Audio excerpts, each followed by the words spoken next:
শুভ সকাল বন্ধুরা, কেমন আছো সবাই? আশা করি সবাই খুব ভালো আছো। আর আমরাও কিন্তু বেশ ভালো আছি তোমাদের ভালোবাসায় আর ভগবানের আশীর্বাদে। তো আজকে হচ্ছে 10 তারিখ বুধবার। আর আজকে আমি এত ভোরবেলা কেন ঘুম থেকে উঠেছি বলো তো? কারণ আজকে আমার মর্নিং ডিউটি আছে। আর আমাদের মর্নিং শিফট স্টার্ট হয় হচ্ছে 7টা থেকে। তো আমাকে ওই জন্য প্রায় 4:45 নাগাদ ঘুম থেকে উঠতে হয়েছে। আজকে রান্নার কোনো প্রিপারেশন করা নেই, ওই জন্য আমি রান্নাটা করবো না। কিন্তু সকালবেলা আমি পুজোটা করে দিয়ে যাবো, যাতে শাশুড়ি আমার অসুবিধা না হয়। কারণ রান্না পুজো আবার ছেলে থাকবে বাড়িতে, সব কিছু একসাথে মানে সামলানো সম্ভব নয়। তার জন্য আমি সকাল সকাল ঘুম থেকে উঠে পড়েছি, উঠে স্নান টান করে নিচ্ছি। আর সকালবেলা ছাদে এসেছি, কোনো দিন তো এরকম টাইমে আসি না। এত ভালো লাগছে, বাইরেটা শান্ত স্নিগ্ধ পরিবেশ একটা। তবে হ্যাঁ, গাছের ফুলগুলো এখনও ভালোভাবে পুরোপুরি ফোটেনি, কারণ এখনও কুড়ি হয়ে রয়েছে। তাই আমি তাড়াতাড়ি করে পুজোটা দিয়ে দিলাম, ওই ফুলগুলোই তুলে পুজোটা দিয়ে দিলাম। পুজোটা দিতে আমাদের বেশ কিছুক্ষণ সময় লেগে গেছে। এখানে 6টা বেজে গেছে আর আমার দেরি হয়ে গেছে। আমার টিফিনগুলো আমাকে বানাতে হবে, কারণ সকালবেলা এখন কিছু খাওয়ার আর সময় নেই। সব করেই টিফিন আমি ওই জন্য নিয়ে যাব। সকালবেলা যখন যাই না, কিছু না খেয়ে যাই, তো একটু মানে 2 রকমের টিফিন নিয়ে যেতে হয়, নয়তো খিদে পেয়ে যায়। এখন আমি আমার জন্য একটা ম্যাগির প্যাকেট বানিয়ে নিয়েছি, একটা ম্যাগি নিয়ে নিয়েছি আর একটা ডিম সেদ্ধ নিয়ে নিয়েছি। ম্যাগিটা গিয়ে ওই 9:30 10টার দিকে খেয়ে নেবো, আর ডিম সেদ্ধটা আবার খাবো 12:30 1টার দিকে। কারণ ওই ছোটো এক প্যাকেট ম্যাগি তো বেশিক্ষণ থাকে না পেটে। আর আমার বাড়ি ফিরতে ফিরতে প্রায় 2:30 বেজে যাবে, কারণ 7টা থেকে 2টো অবধি আমার শিফট। 2টো ছুটি হয়ে যাওয়ার পর 2:30 তো বাজবেই। তো আমি এখানে আমার টিফিন সব কিছু প্যাক করে নিলাম। আর এখানে ছেলের জন্য একটু দুধ বিস্কিটগুলো রেখেছি, ওকে খাইয়ে দিয়ে তারপর বেরোবো, নয়তো ঘুম থেকেও তাড়াতাড়ি উঠে পড়বে। তারপরে আর আমার বর তো আমার সেভিয়ার অল টাইম। এত ভোরবেলা ও যে ঘুম থেকে উঠে পড়বে আমি তো ভাবতেই পারিনি। আমি 6:30টার সময়ের মধ্যে রেডি হয়ে গেছি বেরোবো বলে। তো তারপর ও বললো যে তুমি 2 মিনিট রেস্ট নিয়ে নাও, অনেকক্ষণ থেকে উঠে উঠে ছোটো ছোটো কাজ করছো, আর আমি তোমাকে দিয়ে আসছি। তো ও দিয়ে এসছে বলে আমার অনেকটা টাইম সেভ হয়ে গেছে, নয়তো অটোর জন্য এখন লাইন দাঁড়াতে হতো, তারপর অটো না পেলে আবার দৌড়াতে হতো। আর এখানে এখন অফিসের এখন ওই প্রায় দুপুর মতন হয়ে গেছে। আর এখন আমরা টি ব্রেকে রয়েছি, মানে চা খাচ্ছি। অফিসে কালিকদের সাথে চা খেতে না বেশ ভালো লাগে। আর আজকে ফার্স্ট ডে মর্নিং ডিউটি করে এসে এত টায়ার্ড হয়ে পড়েছিলাম, মানে তারপর থেকে আর কোনো ভিডিও করাই হয়নি, কিচ্ছু করা হয়নি। মানে এসে তারপর ছেলেও বাড়িতে ঘুমায়নি, যেহেতু অত ভোরবেলা আমি ঘুম থেকে উঠেছি, আমার প্রচণ্ড ঘুম পাচ্ছিল। তো ছেলে ঘুমিয়েছিল প্রায় বিকেল সন্ধেবেলা, তখন আমি ঘুমিয়েছিলাম, প্রচণ্ড টায়ার্ড হয়ে গেছিলাম। তো এটা হচ্ছে নেক্সট ডে, থার্সডে। আর আজকে হচ্ছে আমার ছুটি। হ্যাঁ, আমাদের যেহেতু অল্টারনেটিভ একটা করে সানডে ডিউটি করতে হয়, ওই জন্য আগে সানডে ডিউটি করেছি। এই সানডেটা আগের সানডে ছুটি পেয়েছি, এই সানডে ডিউটি আছে বলে উইকের মাঝখানে একটা অফ থাকে। তো থার্সডে আর এবারের অফটা আমি অনেক লম্বা পেয়েছি, কারণ বুধবার আমি মর্নিং ডিউটি করে চলে এসে আজকে আমার অফ। কালকে আমার সেই ইভিনিং ডিউটি আছে। তো মাঝখানে অনেকটা টাইম বাড়িতে থাকবো ছেলের সাথে, ভালোই লাগছে। আর ছুটির দিনে এত বেলা করে ঘুম থেকে উঠেছি যে 11:30টার সময় আমি এখন ব্রেকফাস্ট খেতে বসেছি। ঘুম থেকে উঠে চা বিস্কিট খেয়ে রুটি আর একটুখানি কুমড়ো আলু ভাজা বানিয়ে বাড়িতে সবাইকে খাবার দেওয়া হয়ে গেছে। আর আমি যখনই খেতে বসছি তখনই আমার ছেলে কিছু না কিছুটা দরকার পড়ছে। ফার্স্টে খেতে বসেছিলাম আমি, তখন ছেলে ঘুম থেকে উঠে বলে, তো ভাবলাম যে ওকে একবারে খাইয়ে দিই, তারপরে আমি খাবো। দিয়ে ওকে খাইয়ে দিলাম। খাইয়ে দিয়ে সেকেন্ড টাইম আবার যখন আমি খেতে বসলাম, তখন আমার ছেলে করে ফেললো পটি। তারপর আবার ওকে পটি ক্লিন করে 11:30 বাজে। এখন আমার ব্রেকফাস্টের টাইম হয়েছে। বাড়িতে থাকলে এটাই হয়। আর এখন ডিউটি জয়েন করার পর থেকে ওই দিনগুলো খুব সুন্দর, টাইমে খাওয়া দাওয়া সব কিছু হয়ে যায়। কিন্তু যেদিনগুলো ছুটি থাকি সেদিনগুলো এক্সট্রিম লেভেলের লেট হয়, কারণ সকালে প্রথমত ঘুম থেকে উঠতে দেরি হয়, তারপরে রোজ যেহেতু রুটিন লাইফে যাই, তাই জন্য ওই দিনকার একটুখানি রুটিনের বাইরে থাকতে ইচ্ছে করে। কিন্তু আমার বর বলে যে তুমি যেভাবে কাজ করছো সেভাবেই করে নাও, তাহলে দেখবে তোমার সুবিধা হবে।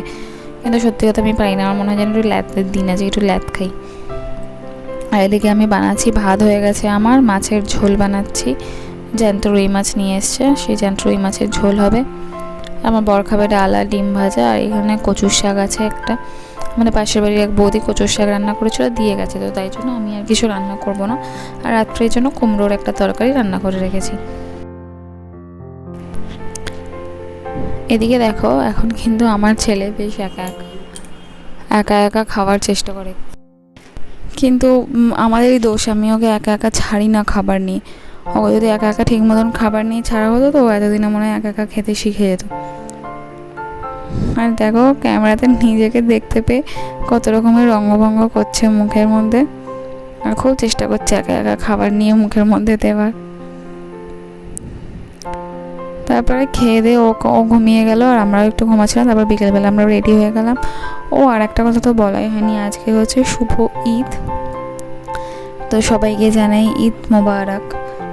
আর আজকে আমরা ঈদের বাজারে একটুখানি ঘুরতে বেরিয়ে পড়েছি। বাইরেটা আমাদের খুব সুন্দর, এই মুখের সামনে আমাদের বাড়ি থেকে বেরিয়ে একটুখানি জায়গাতেই খুব সুন্দর লাইট ফাইট করেছে, মেলা বসেছে, তো সেখানেই ছেলেকে একটু নিয়ে যাচ্ছি।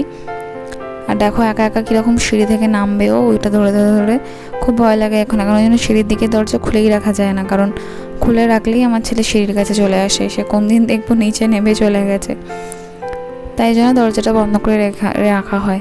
আর আজকে ঈদের দিনে আমরা যাচ্ছি আমাদের পয়লা বৈশাখের বাজার করতে।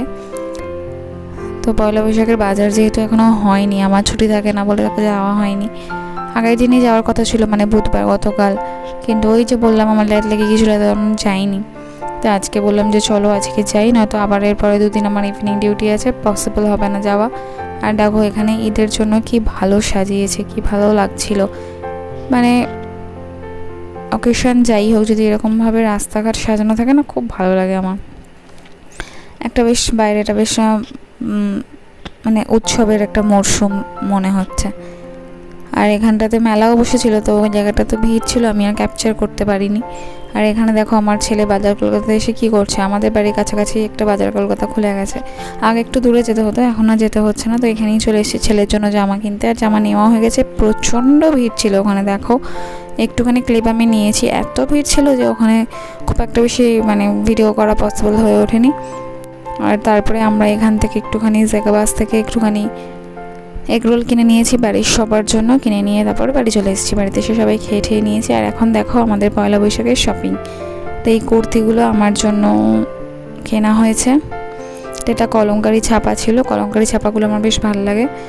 আজরাকগুলো আরও ভালো, কিন্তু আজরাকটা আমি পাইনি, কলমকারি ছাপাটা পেয়েছি। যদিও এগুলো আমি কিনেছি ঠিকই, কিন্তু এগুলো এত বড় হয়, আমাকে অনেকটা মোটা। আর একটা রয়েছে, এখন এসে জামা কাপড়গুলো ভাঁজ করতে হয়েছে, ভাবলাম এই টাইমে তোমাদেরকে দেখিয়ে দিই। এই আর একটা রয়েছে, সেটা এখন রেগুলার অফিসে যেতে হয়, তো এরকম রেগুলার ওয়্যার কুর্তিগুলোর প্রয়োজন পড়ে, তো তাই জন্য দুটো একদম রেগুলার ওয়্যার কুর্তি কিনে নিয়েছি, যেগুলো অফিসে পড়তে গেলে কাজে লাগবে। আর এইগুলো হচ্ছে আমার শাড়ি কিনিনি, শাড়ি পরে কিনবো, এখন কুর্তি কিনেছি, কারণ এখন কুর্তিটাই আমার সবথেকে বেশি দরকার। আর আমার ছেলে তো পয়লা বৈশাখে অনেকগুলো জামা হয়ে গেছে, মানে অগুন্তি। আর তার মধ্যে এইটা আজকে আমরা যেগুলো কিনেছি বাজারগুলোতে, সেটা হচ্ছে এটা একটা পিঙ্ক কালারের একটা টি শার্ট আছে, যেটা অসাধারণ দেখতে। এর একটা প্যান্ট আছে, যেটা দাম নিয়েছে মাত্র 99। প্যান্টটা অ্যাকচুয়ালি আমি নিতাম না, কিন্তু প্রিন্টটা এত পছন্দ হচ্ছে না, নিয়ে নিয়েছি। প্যান্টটাও বেশি দিন পরতে পারবে না, ওর ছোটো হবে, তাও আমি নিয়ে নিয়েছি, যেহেতু ওর প্রিন্টটা আমার খুব ভালো লেগেছে।